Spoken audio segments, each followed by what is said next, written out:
شیخ صاحب کو خوش آمدید کہتے ہوئے پروگرام کا آغاز اللہ تعالیٰ کے بابرکت نام سے، سورہ غاشیہ اور آیات 21 سے 26 تک۔ اعوذ باللہ من الشیطان الرجیم، بسم اللہ الرحمن الرحیم۔ فذکر انما انت مذکر لست علیہم بمسیطر الا من تولی وکفر فیعذبہ اللہ العذاب الاکبر اِنَّا إِلَيْنَا إِيَابَهُمْ ثُمَّ إِنَّ عَلَيْنَا حِسَابَهُمْ صدق اللہ العظیم۔ اے نبی صلی اللہ علیہ وآلہ وسلم، نصیحت کیے جائیے، آپ بس نصیحت ہی کرنے والے ہیں، کچھ ان پر جبر کرنے والے نہیں ہیں۔ البتہ جو شخص منہ موڑے گا اور انکار کرے گا تو اللہ اس کو بھاری سزا دے گا۔ ان لوگوں کو پلٹنا ہماری طرف ہی ہے، پھر ان کا حساب لینا ہماری ہی ذمہ داری ہے۔ خواتین و حضرات، اس سے پہلے کہ ہم رکھیں پہلا سوال محترم شیخ صاحب کی خدمت میں، اس سے قبل کل کے پوچھے گئے سوال کا درست جواب اور آج کا سوال آپ کی خدمت میں۔ کل کا سوال ہمارا یہ تھا کہ حضرت خدیجۃ الکبریٰ رضی اللہ تعالی عنہا کا انتقال نبوت کے کتنے سال بعد ہوا؟ درست جواب 10 سال بعد۔ آج کا سوال نوٹ فرما لیجئے۔ قرآن کریم میں کتنے انبیاء کے اسم گرامی آئے ہیں؟ 25 کے، 26 کے یا 36 کے؟ جو درست جواب آپ سمجھتے ہوں روانہ فرمائیے۔ ہمارے فون نمبرز ہیں 0092214527009۔ ہمارا دوسرا فون نمبر ہے 009221343000980۔ ہمارا ای میل ایڈریس ps@duniatv.tv۔ ہمارا SMS کا نمبر 3031 اور ہمارا واٹس ایپ کا نمبر ہے 0092-321-825-0194۔ شیخ صاحب ارشاد فرمائیے، چھوٹی چھوٹی آیات، بڑے بڑے موضوعات، دین پہنچانے کا طریقہ اللہ تعلیم کر رہا ہے سرکار دو عالم صلی اللہ علیہ وآلہ وسلم کے ذریعے۔ بڑی اہم آیات ہیں، ارشاد فرمائیے۔ بسم اللہ الرحمن الرحیم، اللہم صلی وسلم علی نبینا محمد، رب اشرح لی صدری ویسر لی امری واحلل عقدۃ من لسانی یفقہوا قولی واجعل لی وزیرا من اہلی، آمین یا رب العالمین۔ انیس صاحب جزاک اللہ خیراً۔ اس سے پہلے کہ ان آیات کی تشریح کی طرف ہم بڑھیں، سورۃ الغاشیہ کے حوالے سے کچھ باتیں میں چاہتا ہوں کہ ہمارے ناظرین کی نظر ہو جائیں۔ پہلے تو آپ نے فرمایا کہ قرآن پاک کی آخری صورتوں میں سے ہے اور آیات مختصر ہیں۔ ہم جانتے ہیں کہ قرآن حکیم کی ایک ترتیب نزول ہے اور ایک ترتیب مصحف یا ترتیب تلاوت ہے۔ نزول کے اعتبار سے مکی صورتیں پہلے نازل ہوئیں، مدنی صورتیں بعد میں نازل ہوئیں، لیکن نبی اکرم صلی اللہ علیہ وسلم نے خود ترتیب بیان فرما دی۔ سورۃ الفاتحہ مکی صورت، پھر 4 مدنی صورتیں، پھر 2 مکی صورتیں، پھر 2 مدنی صورتیں۔ یہ ترتیب تلاوت ہے جو آج ہم دیکھتے ہیں۔ البتہ جو اول دور میں صورتیں نازل ہوئیں مکی صورتیں ہیں، ان میں بھی جو شروع دور میں نازل ہوئیں ان میں سے اکثر آخری 2 پاروں میں ہیں، ٹھیک ہے، اور ان میں بھی آخری پارے میں آ جائیں تو مختصر مکی صورتیں ہیں۔ سبحان اللہ۔ قرآن حکیم کا جو ایک صوتی آہنگ ہے، اگر آپ مجھے اجازت دیں، عربی میں حدیث میں لفظ غنا بھی ہے، اور اگر آپ مجھے اجازت دیں تو جو ایک ڈیوائن میوزک ہے قرآن حکیم کی آیات کے اندر جو صوتی آہنگ ہے وہ ان آخری صورتوں میں بڑا نمایاں ہو کر ہمیں نظر آتا ہے۔ فذکر انما انت مذکر لست علیہم بمسیطر الا من تولی وکفر فیعذبہ اللہ العذاب الاکبر ان الینا ایابہم ثم ان علینا حسابهم۔ اللہ اکبر۔ اب یہ اپنی جگہ ایک بڑا موضوع ہے۔ پھر اگلی بات، اول دور میں جو مکی صورتیں آئیں ان میں جو بنیادی موضوعات ہیں وہ تذکیر بھی ہے اور اس میں انذار کا پہلو بھی غالب ہے۔ ایک بگڑی ہوئی قوم کو جگانے کے لیے، نیند کے ماروں کو جگانے کے لیے، بیدار کرنے کے لیے ذرا بلند آواز بھی ہو اور صوتی آہنگ بھی بلند ہو، جیسے سورہ نبا آخری پارے میں ہم دیکھیں عَمَّ يَتَسَاءَلُونَ عَنِ النَّبَإِ الْعَظِيمِ، یہ ہلا دینے والا انداز ہے۔ تو یہ بھی انداز ہمیں ان صورتوں میں ملتا ہے۔ اگلی بات، سورۃ الغاشیہ نبی اکرم صلی اللہ علیہ وسلم کی بڑی محبوب صورتوں میں شامل ہے۔ عید کی نماز میں، عید الفطر ہو، عید الاضحیٰ ہو، جمعے کی نماز میں 2 رکعتیں ہوتی ہیں۔ کئی مرتبہ نبی علیہ السلام پہلی رکعت میں سورۃ الاعلیٰ کی تلاوت فرماتے اور دوسری رکعت میں سورۃ الغاشیہ کی تلاوت فرماتے، جمعے میں اور عید کی نمازوں میں۔ اور دونوں صورتوں میں اگر آپ دیکھیں، یہاں ہے فذکر انما انت مذکر، سورہ الاعلیٰ اس سے پہلے ہے فذکر ان نفعت الذکری، دونوں صورتوں میں تذکیر کا ذکر آ رہا ہے، یاد دہانی کا ذکر آ رہا ہے۔ تو یہ دونوں صورتیں حضور کی محبوب صورتوں میں سے، اس سے قبل الاعلیٰ اور اب یہ سورۃ الغاشیہ۔ پھر اللہ کے پیغمبر علیہ السلام پر جب یہ جو صورت ہے اس میں آپ دیکھیں تو آخرت کا نقشہ بھی ہے، جنت و جہنم کا تذکرہ بھی ہے، اور پھر اس کے بالکل آخر میں حضور کو کہا جا رہا ہے صلی اللہ علیہ وسلم آپ تذکیر کیجئے، یاد دہانی کرائیے۔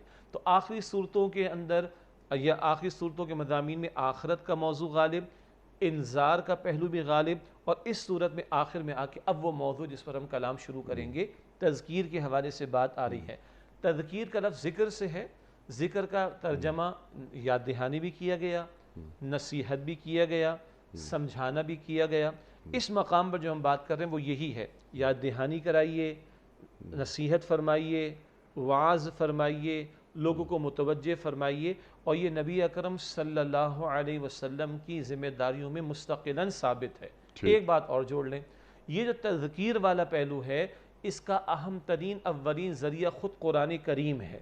ایک مشہور آیت ہم سب کو یاد ہے، سورۃ القمر میں 4 مرتبہ آئی ہے، وہاں ذکر کے ساتھ قرآن پاک کا ذکر آتا ہے، وَلَقَدْ يَسَّرْنَا الْقُرْآنَ لِلذِّكْرِ فَهَلْ مِن مُدَّكِرٍ۔ یہ سورۃ القمر میں آیت نمبر 17 ہے، 22 ہے، 32 اور پھر آیت نمبر 40، ایک ہی آیت 4 مرتبہ سورہ قمر میں۔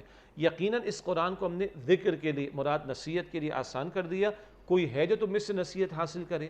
پھر سورہ قوف کی آخری آیت ہے، سورہ قوف 26 پارہ، اس کی آخری آیت ہے آیت نمبر 45، فَذَكِّرْ بِالْقُرْآنِ مَن يَخَافُ وَعِيدٍ۔ اے نبی تذکیر کیجئے، یاد دہانی کیجئے، یاد دہانی کرائیے قرآن کریم کے ذریعے سے اس کو جو میرے وعید سے، میرے ڈراوے سے ڈرتا ہو۔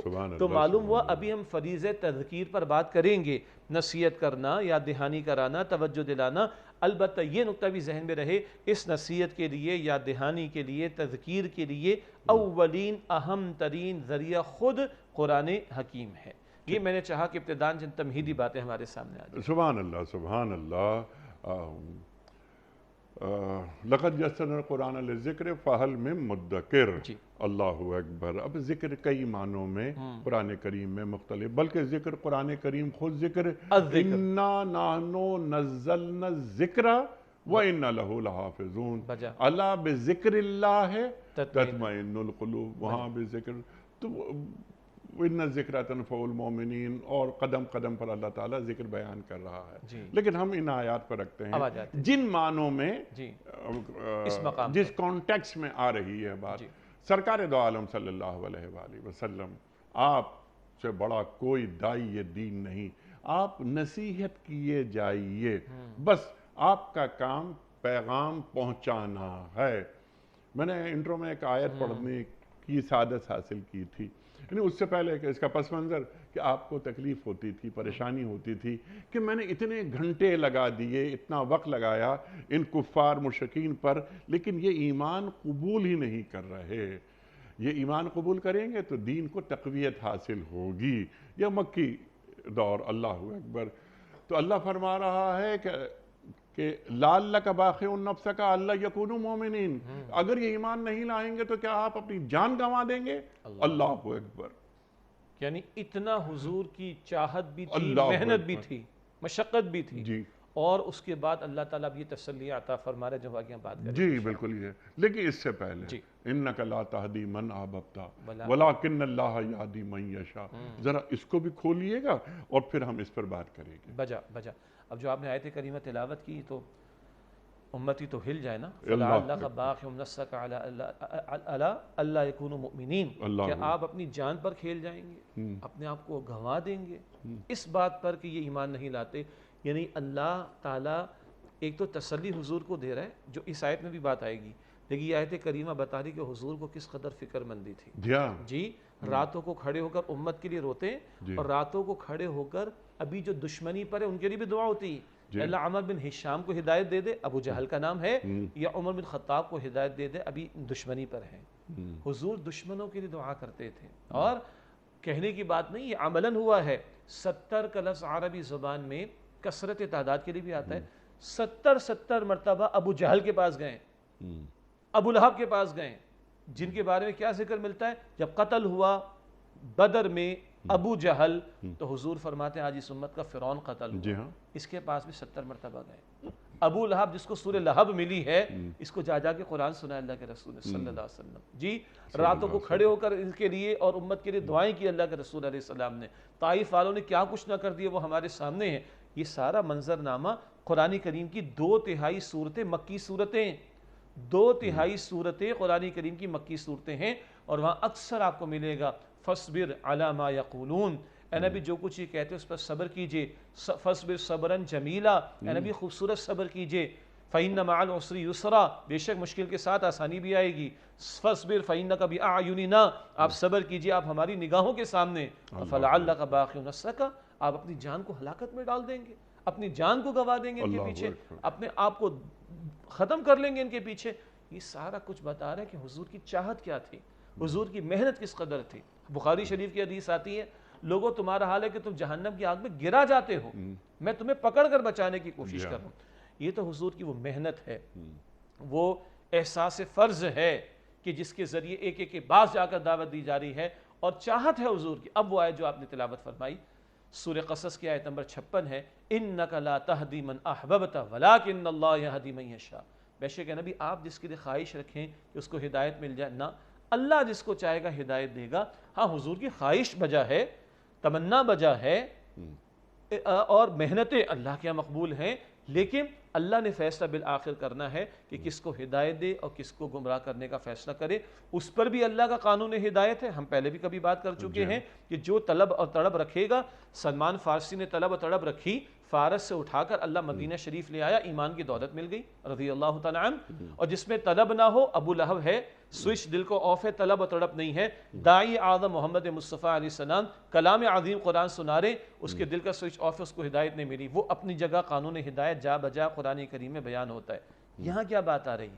فذکر، آپ تذکیر کیجئے، نصیحت کیجئے، یاد دہانی کرائیے، اور الفاظ کو لیں، دعوت دیجئے، تبلیغ کیجئے، پہنچائیے، بتائیے، سمجھائیے، بلائیے، لیکن انما انت مذکر، بے شک آپ مذکر ہیں۔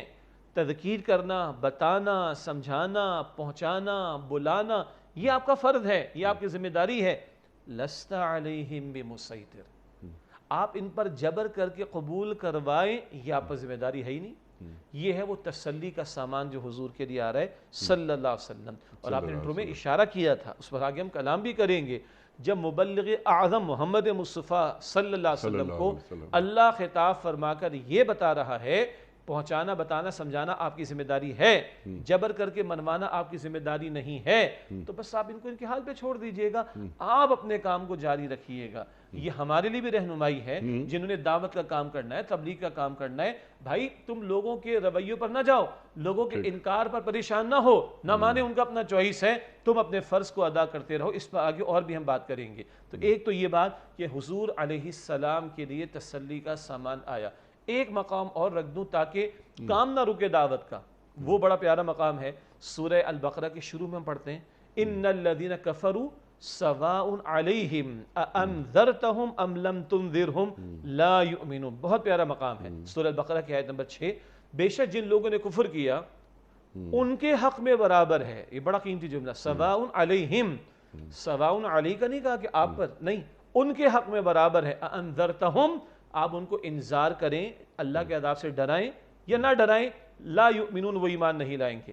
فرمایا گیا ان کے حق میں برابر ہے، آپ ان کو ڈرائیں یا نہ ڈرائیں، اب یہ ایمان نہیں لائیں گے۔ ختم اللہ علی قلوبہم، پوائنٹ آف نو ریٹرن آ گیا۔ مفسرین نے لکھا ان کے حق میں برابر ہے، آپ کو دعوت دینے سے نہیں روکا گیا، آپ کو تبلیغ کرنے سے نہیں روکا گیا، آپ کو بلانے اور بتانے سے نہیں روکا گیا، آپ کو سمجھانے سے نہیں روکا گیا، آپ کو محنت سے نہیں روکا گیا۔ آگے اللہ کہہ بھی رہا، اللہ نے مہر لگا دی، لیکن آپ اپنا کام جاری رکھیں گے۔ اس مخاطبت کے ذیل میں ہمیں بھی سمجھنا چاہیے دعوت دین کا فریضہ ہم پر ہے، تبلیغ دین کا فریضہ ہم پر ہے، اور تذکیر دین کا فریضہ ہم پر ہے۔ کسی کو ہدایت دینا ہم پر لازم، کسی کا اول تو اختیار نہیں، کسی سے منوانا جبر کر کے یہ ہماری ذمہ داری میں شامل نہیں ہے۔ ٹھیک ہے، سبحان اللہ سبحان اللہ، اللہ قادر مطلق ہے، جی۔ اللہ چاہتا تو سب کو اہل ایمان میں شامل کر دیتا، لیکن ہمیں اپنا کام، اپنے حصے کا کام بس وہ کرتے رہنا چاہیے۔ اب یہاں پر داعی دین کی جو خوبیاں، اوصاف، خصوصیات پہ ذرا ہم بات کرتے ہیں، اسی بات کو ذرا آگے بڑھاتے ہیں۔ ہر دور کے داعی دین کی جو خوبیاں ہیں، اس کے اوصاف ہیں، کیا وہ تبدیل ہوتے رہیں گے؟ بنیاد وہی رہے گی، توحید، رسالت، قیامت، بتاتے رہیں گے، دین کا پیغام پہنچاتے رہیں گے۔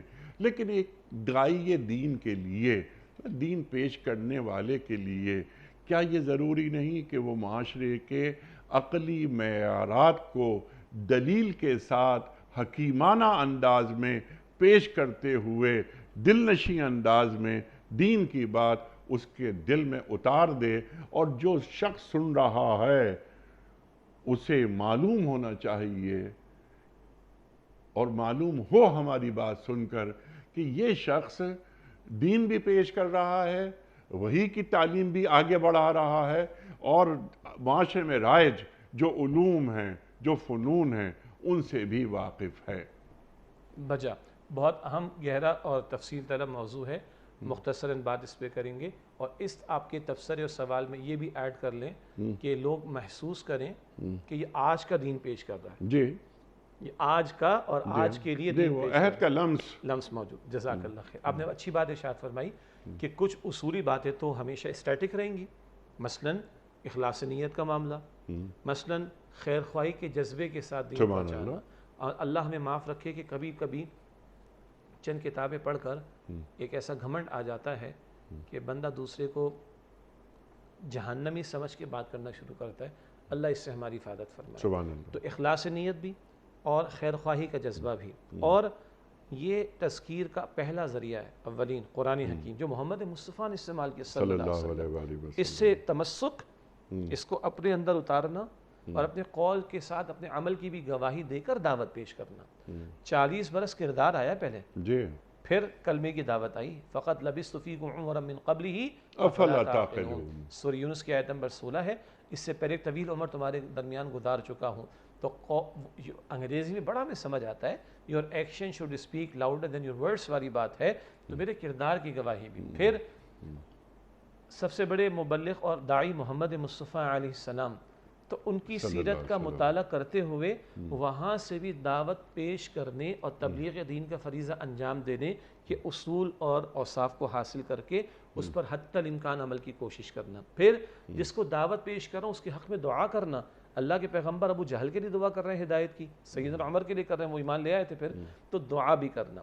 پھر جو اب آپ نے بات بیان فرمائی، اس کے پیچھے دلیل حدیث کی موجود ہے۔ اللہ کے رسول فرماتے صلی اللہ علیہ وسلم، کلم الناس علی قدر عقولہم، لوگوں سے کلام کرو ان کی عقل اور فہم کے مطابق۔ آئی مسٹ نو میری آڈینس کون ہے، اور میں اس آڈینس کی ذہنی سطح کے مطابق کلام کروں۔ عین ممکن ہے کبھی مجھے ایسے افراد کے درمیان گفتگو کرنے کا موقع میسر آئے جن کی علمی سطح بہت زیادہ بلند نہ ہو، تو میں زیادہ گاڑے علمی فلسفیانہ مضامین وہاں نہ کھولوں۔ لیکن کبھی اگر میری آڈینس ایسی ہے کہ جہاں انٹلیکچولی لوگ بڑے ساؤنڈ موجود ہیں، زمانے کو جانتے ہیں، مختلف فیلڈز کے لوگ ہیں، تو ایک درجے میں اس سطح پر کلام کرنا یہ ان کا حق اور میری دینی ذمہ داری بنتی ہے کہ حدیث مجھے کہتی ہے کہ لوگوں کی عقل اور فہم کے مطابق کلام کرو۔ پھر قرآن کریم ایک مقام پر حضور سے کہلواتا ہے صلی اللہ علیہ وسلم، سورہ یوسف کی آیت نمبر 108 ہے، قُلْ هَذِهِ سَبِيلِي أَدْعُو إِلَى اللَّهِ عَلَى بَصِيرَةٍ۔ اے نبی فرمائے یہ 23 برس کی سنت کا ذکر ہے جس میں کسی مکتب فکر کا کوئی اختلاف نہیں۔ آپ فرمائیے یہ میرا راستہ، میرا طریقہ، میں اللہ کی طرف دعوت دیتا ہوں، کسی مسلک کی نہیں۔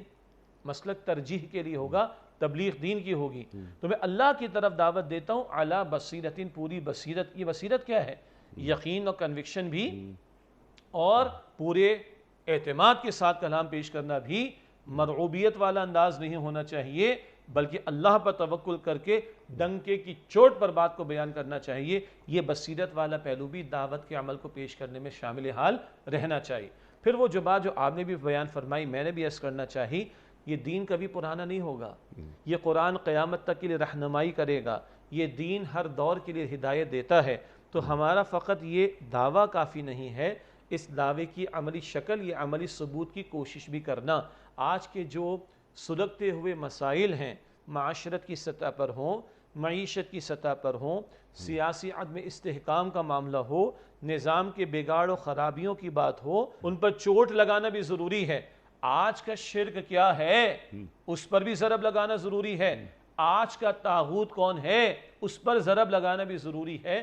یہ تقاضا ہے دعوت دین کو پیش کرنے کا۔ سبحان اللہ، سبحان اللہ۔ لیکن یہ آپ آج کا طاغوت کیا ہے یا آج کے شیطان کی چالیں کیا ہیں، تو ان شیطانی چالوں کی معرفت بھی ضروری ہونی چاہیے داعی دین کے لیے۔ ایک پریزنٹر ہے، وہ دین پریزنٹ کر رہا ہے، کتنی بڑی بات ہے۔ ہم کوئی چھوٹی سی چیز، کوئی پروڈکٹ، ہم کوئی اپنے برانڈ کو متعارف کراتے ہیں تو اس برانڈ کو جانتے ہیں ہم، لیکن اتنی بڑی ذمہ داری کہ دین کو پیش کیا جا رہا ہے، قرآن سے دلائل لیے جا رہے ہیں، یقیناً قرآن کی دلیل سامنے آ جاتی ہے تو پھر سامنے کوئی ٹک نہیں سکتا۔ لیکن بعض اوقات شیخ صاحب، کیونکہ آپ بھی دنیا بھر میں جاتے ہیں، اللہ اکبر، مخاطبین یہاں غیر مسلم ہیں، کفار ہیں، مشرکین ہیں نا، یہاں جو اللہ کے رسول صلی اللہ علیہ وآلہ وسلم فذکر انما انت مذکر لست علیہم بمسیطر، جو ہم بات آپ سے سیکھ رہے ہیں، داعی دین اگر میں ہوں تو مسلمانوں کو بھی نصیحت کی جاتی ہے قرآن کے ذریعے۔ آپ الحمدللہ یہ کام کر رہے ہیں بڑے خوش اسلوبی کے ساتھ، لیکن جب آپ کا مخاطب ہو غیر مسلم اور قرآن کے ذریعے اسے دین کا پیغام پہنچانا ہو تو کیا انداز تبدیل نہیں ہوگا؟ اور کیا آج کے داعی دین کے ذہن میں یہ بات ہے، اور کیا آج کے نوجوانوں کو لاجواب نہیں کرنا، انہیں مطمئن کرنا؟ یہ ذمہ داری کیا ایک پریزنٹر دین کا، داعی دین، وہ کیا اپنے اندر کہیں محسوس کرتا ہے؟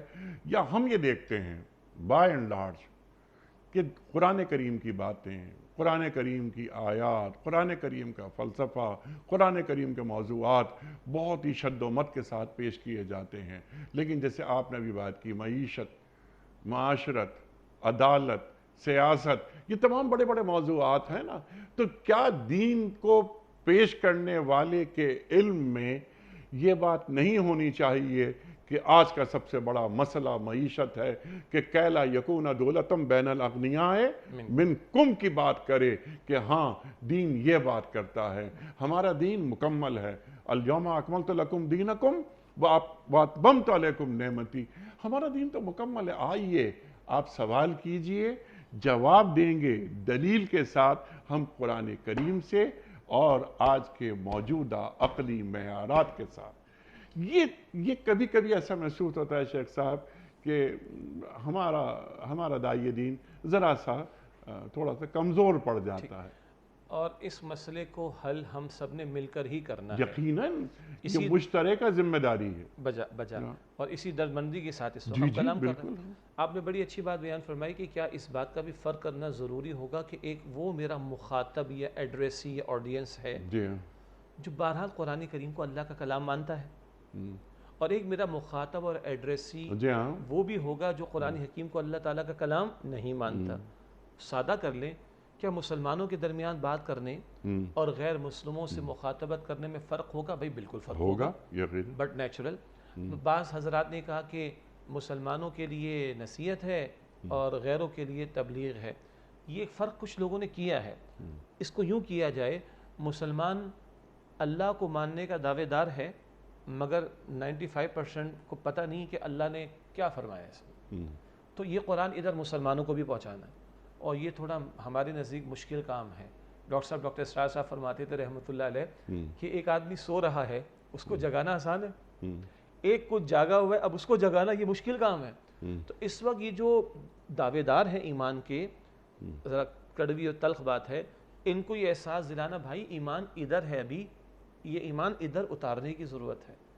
یہ ایک محنت ہوگی، اور اس اتارنے کے ساتھ نو ڈاؤٹ اباؤٹ دیٹ اللہ کے پیغمبر علیہ السلام کی جو ذمہ داریاں آئیں، یتلو علیہم آیاتی بھی ہے، ویزکیہم بھی ہے، ویعلمہم الکتاب بھی والحکمہ بھی ہے. اللہ کی کتاب میں احکام کی حکمتیں بھی بیان کی گئیں، اور ماننے والا حکمت تلاش کرے کوئی ایشو نہیں ہے. اگر اس کو حکمت معلوم ہو اور اس کا اطمینان قلب بڑھ جاتا ہے کوئی حرج کی بات نہیں ہے. اللہ تعالیٰ نے احکام کی کچھ حکمتوں کو بھی بیان کیا. بندہ چاہتا ہے کہ میں آج اس دنیا میں جو جی رہا ہوں، جہاں اللہ نے مجھے بھیج دیا ادھر کے بھی مسائل حل ہونے چاہیے، تو اللہ کا دین اس کو ایڈریس کرتا ہے. ماننے والوں کے درمیان بھی اس نوعیت کی گفتگو کرنے کی ضرورت ہے تاکہ ان کا اعتماد بھی دین پر بڑھے، اور اسے سن کر سنتے سنتے سو نہ جائیں بلکہ عمل کی طرف بھی راغب ہوں. پھر ماننے والوں کے درمیان میں صرف دعوت و تبلیغ کافی نہیں ہے، بلکہ اللہ کا کلام اپنی اقامت بھی چاہتا ہے. یہ صرف تلاوت کے لیے نہیں آیا، یہ اپنی اقامت بھی چاہتا ہے. اس اقامت یعنی دین کے قیام اور شریعت کے احکام کے نفاذ کا معاملہ بھی ہمارا فرض ہے، تاکہ ماننے والوں کا اطمینان تو بڑھے اور دوسرے بھی کہیں کہ یہ صرف الفاظ نہیں ہیں، یہ قابل عمل دین ہے. تو ان جن کو جو مانتے نہیں، ابھی ان پر آ رہا ہوں، ان کا بھی یہ حق ہے کہ ان کے سامنے ماننے والے نظام تو پیش کریں تاکہ ان کے سامنے ہم بات کرنے جائیں اور وہ پوچھے اچھا جی بڑا پیارا قرآن آپ کے پاس ہے، بڑا پیارا دین آپ کا ہے، کدھر ہے؟ تو نگاہیں نیچے ہی جائیں گی نا. تو ان کا حق ہے اور ادھر فرض ہے کہ اس کو قائم کرنے کی بھی جد و جہد کی جائے. اب آئیے جو نہ ماننے والے ہیں، میں اس سے کہتا ہوں قرآن پاک میں یہ لکھا ہے، تو وہ تو عقیدت کی بنیاد پر بھی نہیں مانتا. ماننے والا کم سے کم بے عمل ہے، قرآن کو جانتا نہیں ہے، عقیدت کی بنیاد پر تسلیم تو کرتا ہے کہ اللہ کا کلام ہے، تو ایک کامن فیکٹر ہے، میں بات کر لوں گا. نہ ماننے والا تو نہیں مانتا اس چیز کو. تو یہاں اس میدان کے اپنے میکینزم ہوں گے. مثلاً نہ ماننے والے ہو سکتے ہیں بائبل کو مانتے ہوں گے، کوئی اولڈ ٹیسٹمنٹ کو مانتا ہوگا، کوئی نیو ٹیسٹمنٹ کو مانتا ہوگا، کوئی وید کا ماننے والا ہوگا، کوئی کسی اور اسکرپچر کا ماننے والا ہوگا. تو اگر وہ اس کو مانتا ہے تو ہمارے اسلاف نے کام کیا ہے، ماضی قریب شیخ احمد دیدار مرحوم نے کام کیا ہے، بالکل آج ڈاکٹر ذاکر نائک صاحب نے کام کیا ہے، اور علماء دین نے کام کیا ماضی میں، اس وقت بھی کر رہے ہیں. بہت سے کو شاید ہم جانتے بھی نہ ہوں. تو بھئی تو وید کو تو مانتا ہے، تو تورات کو تو مانتا ہے، تو اولڈ ٹیسٹمنٹ نیو ٹیسٹمنٹ کو تو مانتا ہے. آؤ تمہیں وہاں سے بتائیں کہ آنا تھا محمد مصطفیٰ نے، تمہاری کتاب نے کہا تھا صلی اللہ علیہ وسلم، آنا تھا آخری کلام نے، تمہاری کتاب نے کہا. وہ جس کو مانتا ہے وہاں سے بات شروع کی جائے. اچھا کوئی اور میدان کا ہوگا، وہ نہ وید کو مانتا ہے، نہ تورات کو مانتا ہے، نہ انجیل کو مانتا ہے، شاید وہ سائنس کو مانتا ہے. جیسے اللہ کے رسول کا دور تھا نا صلی اللہ علیہ وسلم، ایک آدمی پہلوان تھا، ریسلر تھا، کہا مجھے عقل میں کوئی بات نہیں آتی بھائی، دماغ میرا نہیں چلتا، میں تو کشتی کرنا جانتا ہوں، اگر آپ اس میں چت کر دیں میں مان لوں گا آپ کی بات کو. اور ہوا، اور اللہ کے رسول فاتح ہوئے صلی اللہ علیہ وسلم، مان گیا. تو آج اگر کوئی سائنس کو مان رہا ہے تو اللہ کا شاید کسی پروگرام بلکہ کئی پروگرامز میں آپ نے یہ بات بیان کی ہے نا، قرآن اللہ تعالیٰ کا کیا ہے؟ قول ہے. کائنات اللہ تعالیٰ کا کیا ہے؟ عمل ہے. تو ان دونوں میں کانٹرڈکشن نہیں ہوگا، یہ ایک دوسرے کو کمپلیمنٹ کرتے ہیں. قرآن اللہ کا کلام، کائنات اللہ کا عمل، ان دونوں میں مطابقت ہے. جتنا کائنات پر غور کرتا ہوں تو قرآن جس رب العالمین کا تعارف میرے سامنے رکھتا ہے، کائنات کا ذرہ ذرہ اس رب کی موجودگی کے دلائل میرے سامنے رکھتا ہے. جتنا قرآن پڑھتا ہوں وہ رب کا تعارف سامنے رکھتا ہے اور رب کی خلاقی پر غور و فکر کی دعوت دیتا ہے، اور دونوں کو جوڑ کر خود قرآن بیان کرتا ہے. سورہ حامیم سجدہ کی آخر میں سنوریہم آیاتنا فی الآفاق وفی انفسہم حتی یتبین لہم انہ الحق، ان قریب اس کائنات میں اور ان کی جانوں میں ہم اپنی نشانیاں ان کو دکھائیں گے، یہاں تک کہ ان پر واضح ہو جائے گا قرآن حق کلام ہے. یہ میرا میدان نہیں ہے، مگر بعض حضرات سے گفتگو رہتی ہے تو بعض بڑے بڑے ایتھیسٹ اس وقت مسلمان ہو رہے ہیں، اور 7 کتابیں لکھنے کے بعد جو کہتا تھا کہ کوئی نہیں ہے، 8ویں کتاب میں کہنا پڑا یس کوما دیر از اے کریٹر. یہ سارا ڈیزائن الٹ اپ نہیں ہے، یہ مائنیوٹلی جو چیزیں پوری کائنات کے سسٹمز میں نظر آ رہی یہ آٹومیشن پر نہیں ہے. تو الحمدللہ یہ مثالیں بھی اللہ اس دور میں ماضی میں بھی رکھتا رہا. آج دنیا گلوبل ہے، اسمارٹ فون پر سب کچھ اویلیبل ہے، سرچ کرنے نظر آ جاتا ہے. اگر وہ سائنس کو مانتا ہے وہاں سے بات شروع کی جائے گی. اور بقول شخص سے کوئی کہتا ہے میں کسی کو نہیں مانتا، تو بڑا اچھا جواب دیا گیا کہ آپ کو سمجھانا آسان ہے، کیونکہ مشرک ہوتا ہے بہت سے خداؤں کو مانتا ہے، تو پہلے تو اس کو لا الہ پر لانا ہوتا ہے کہ جھوٹوں کو نفی کرے، اور پھر الا اللہ پہ لانا پڑتا ہے.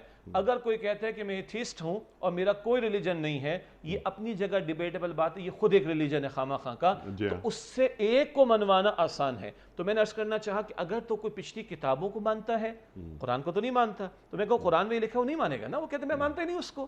لیکن وہ وید کو مانتا ہے، وہ توراہ کو مانتا ہے، وہ نیو ٹیسٹمنٹ کو مانتا ہے، تو وہاں سے لائیں. کوئی اس کو نہیں مانتا تو وہ سائنس کو مانتا ہوگا، سائنٹیفک ریسرچ کو مانتا ہوگا، وہاں سے لے کر آئیں. کوئی اس کو بھی نہیں مانتا تو پھر اس سے شاید منوانا آسان ہوگا، لیکن وہ عقلی دلائل سے لا کر اس جگہ پر کھڑا کرنا پڑے گا. عقل جو یہاں لے کر آ رہی ہے یہ کلام اسی کے جو ہے وہ نظارے تیرے سامنے رکھ رہا ہے. سبحان اللہ سبحان اللہ. تو آج کے جدید ذہن کو متاثر کرنا یا دین سے قریب کرنا اور دین کی رغبت ان کے اندر پیدا کرنا، اس کے لیے ضروری ہے کہ داعی دین ایک تو صبر کے ساتھ نصیحت کرتا رہے اور ان کے سوالات کے شافی جوابات وہ انہیں دیتا رہے. آج کے یعنی جدید سائنس کو پڑھتا ہوا ان کو سمجھاتا رہے، انہیں مطمئن کرتا رہے، اور آج کے علمی معیار کی سطح پر آ کر وہ یہ موجودہ عقلی معیارات کے مطابق کہ آج کی ہو سکتا ہے کہ 50 سال بعد 70 سال بعد معیارات تبدیل ہو جائیں، تو اس عہد کا پریزنٹر داعی دین پھر وہ اس عہد کے مطابق دین پیش کرے گا. لیکن ذہن انسانی کی امامت تا قیامت قرآن کریم ہی کرتا رہے گا. تو عہد کا لمس جوڑنا پڑتا ہے قرآن کریم کو. لیکن ہم دیکھتے ہیں جیسے میں نے آغاز میں بھی کہا تھا کہ بائی اینڈ لارج میں نے اصل مجموع ہمیں نظر نہیں آتا. بہت کم لوگ ایسے ہیں کہ جو دین کو جوڑ رہے ہیں یا مغرب سے اٹھنے والے سوالات کے جوابات دینے کی اہلیت رکھتے ہوں. اور نوبت بینجا رسید. اللہ اکبر. آپ نے بات کی تھی ایتھیزم کی. یہ جو الہاد پھیل رہا ہے صرف غیر مسلم ممالک ہی کی بات نہیں، آج مسلمان ریاستوں میں بھی الہاد رفتہ رفتہ جڑیں مضبوط کر رہا ہے. ہمارے مسلمان بچے اور بچیاں، ہمارے بڑے تعلیمی اداروں کے بچے اور بچیاں وہ سوالات کرتے ہیں، آپ سے بھی یقیناً کرتے ہوں گے. وہ ایک شک ان کے اندر، شک کا بیج یہ بو دیا گیا ہے کہ یہ کائنات، یہ قرآن وہی کو کیوں مانے، ہماری عقل کافی ہے وغیرہ وغیرہ. یہ ہمارے مسلمان بچے اور بچیاں ان کے اندر بھی یہ چیزیں رفتہ رفتہ آتی جا رہی ہیں. یعنی ہونا تو یہ چاہیے تھا، آپ کی بات بلند ہوتی ہے کہ ان اٹھنے والے فتنوں اور آوازوں کی روک تھام کی جاتی، جواب دیا جاتا. جی ہاں.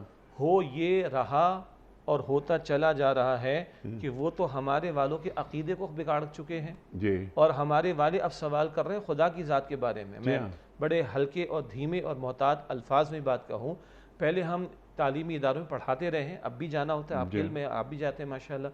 پہلے سوالات بحث میں آتے تھے چند احادیث کی روایات کو بنیاد بنا کر شکوک و شبہات پیدا کرنا اور سنت رسول کی اتھارٹی کا انکار کرنا معاذ اللہ صلی اللہ علیہ وسلم. پھر کیا بات ہوئی؟ نہیں قرآن کی فلاں آیات، یہ فلاں آیات، اب 14 صدیاں گزر چکی، we are grown up people, اب تو نیا دور نئے معاملات ہے، کیا پرانی باتیں کرتے ہو؟ اب چھوڑیے سنت کے انکار کی بات کو، اب چھوڑیے قرآن کی آیات میں شبہات پیدا کرنے کی بات کو، اب تو ذات باری تعالیٰ کی بارے میں آپ کے ہمارے تعلیمی اداروں میں اور لوگوں میں ڈیبیٹ شروع ہو گئی ہے. تو اس پہلو پر جو ہم کلام کر رہے تھے کہ اس علمی سطح پر آ کر دعوت پیش کرنا، شافی جوابات دینے کی کوشش کرنا، تاکہ فتنوں کا رد کر کے ادھر کے صالحین کو بھی، سعید روحیں تو ہوں گی نا ہر جگہ، ان کو بھی خیر کی دعوت دے اور اپنوں کا عقیدہ ایمان بچانے کی بھی کوشش کرنی ہے. سبحان اللہ سبحان اللہ. آخری وقت، آخری منٹ جاری ہیں. اب اس کا ٹو ڈوز کرنے کے کام، روڈ میپ.